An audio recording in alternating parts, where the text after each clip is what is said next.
I mean, there's countless things. I mean, I'm always struck that I saw this film Animal Kingdom recently, if I just talk from recent experience, an Australian film, and actually the score and sound design was extraordinary. Tree of Life, Terrence Malick, to me, is the kind of epitome of how far you can go, whether people like it or not. And to be truthful, I saw it in the cinema in Amsterdam, and I've never seen so many people leave a screening of a film. I kept thinking they either have very weak bladders or they don't like the film, and it wasn't a bladder problem, it was they didn't like the movie. But the sound design and the actual scoring of it is just magnificent. I mean, it's an astonishing work on so many levels. I'm not sure if you've seen the work, but it's almost like a prayer to possibilities. You know, it shows you what can happen within the realm of cinema. And to me, it struck me because there are people leaving. I'm sitting there so drawn in, I had tears in my eyes, and thinking that next door, The Hangover 2 is playing, a completely different scenario where people really aren't thinking about anything. It's kind of switch your brain off time.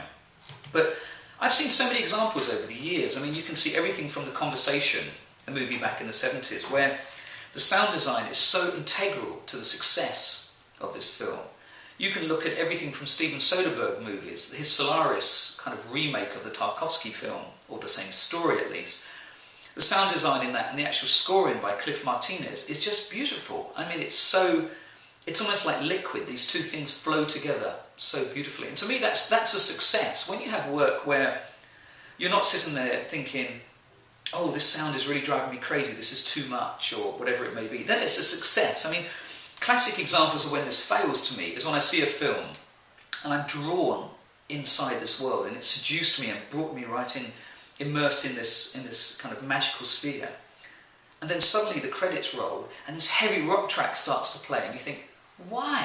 Why have you done this? You've spent all this time working on creating, on conjuring this piece of magic, and suddenly you're taking me somewhere else. You know, it's a bizarre thing. But then you also get films where there's barely any music. I mean, Michael Haneke films are very, very unsettling because there is no music as such in any of the films unless it happens to be playing on somebody's gramophone almost in the background.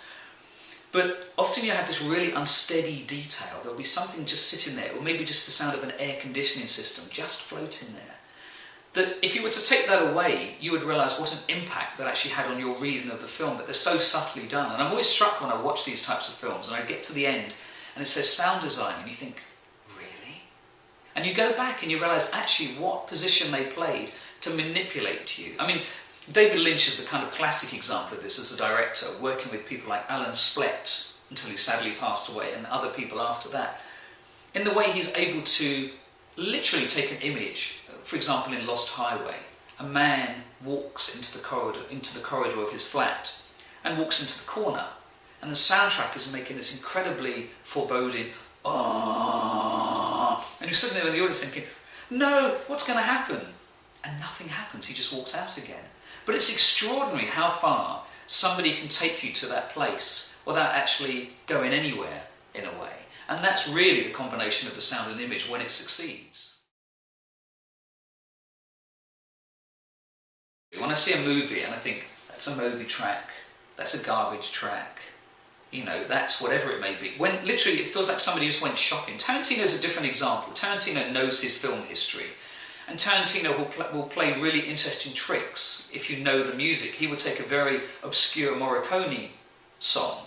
But if you know the original connections to that Morricone song, it gives you a very different reading of this scene. You know, it's quite a strange thing. And they're often pieces from a past. They're not things in the last 5 years. They're a kind of a soulful 60s, 70s past that he draws on. And he's quite extraordinary in his kind of curatorship, I think, of film scores. I'm not the only person to argue this. But I do find it lazy when I see a film, and sometimes you think, is the directive of this film such that there's the movie, but we want to sell the soundtrack, and so we're going to take all these different tracks off other people's albums and just put them out. And it's a very lazy way of putting things together.